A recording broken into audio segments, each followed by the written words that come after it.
And reading books to delirium. I began by vanishing from the known world into the passive abyss of reading, but soon found myself engaged with surprising vigor because the things in the books, or even the things surrounding the books, roused me from my stupor. From the nearest library I learned every sort of surprising thing, some of it, but not much of it, from the books themselves. Annie Dillard, An American Childhood. Hello, I'm Dr. Daniel Flores, and thank you for being part of this workshop.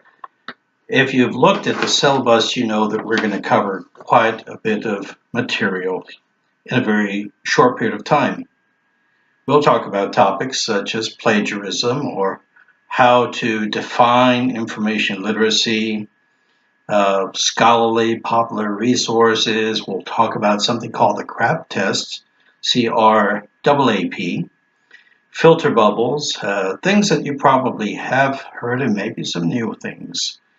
But the things that you probably are looking for, we're also going to talk about, such as how to pick a research topic, or how to formulate a research question, how to write a thesis statement, how to search online, how to evaluate those sources once you find them.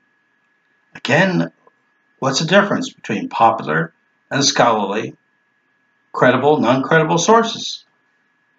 How do you bring them together to create an annotated bibliography?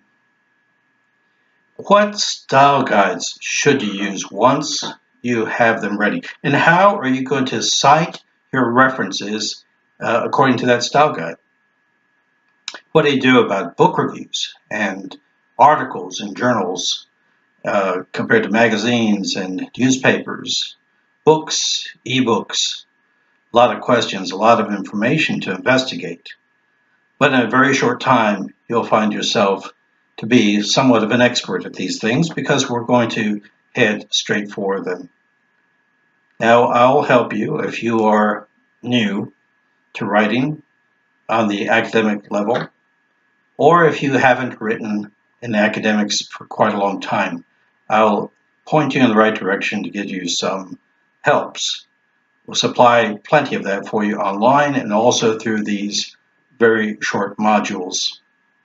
Again, welcome to the workshop, and I look forward to our time together.